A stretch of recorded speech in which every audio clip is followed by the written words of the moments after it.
It is a pleasure to welcome you to the 10th anniversary of the Rwanda Wildlife Conservation Association.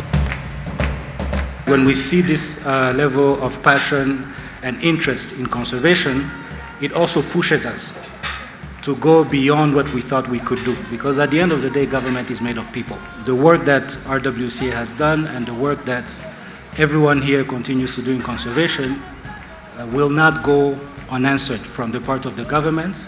We have a lot of things in plans, and we hope to do way more than what you're seeing right now. And we're happy to have partners like you all. To our beautiful Rwanda and your leadership, we thank you for giving us the opportunity to serve and conserve. To all members, friends of Rwanda Wildlife Conservation Association, thank you for your commitment to saving wildlife. I can't wait to reunite with you again to celebrate next 10 years.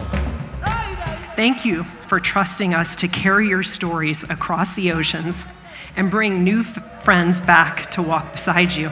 Because in the end, every crane that dances again in the Rwandan sky, every child that grows up proud to be a steward of her homeland, every partnership that outlives the people who first shook hands, those are the moments when we prove that conservation is not just about saving wildlife.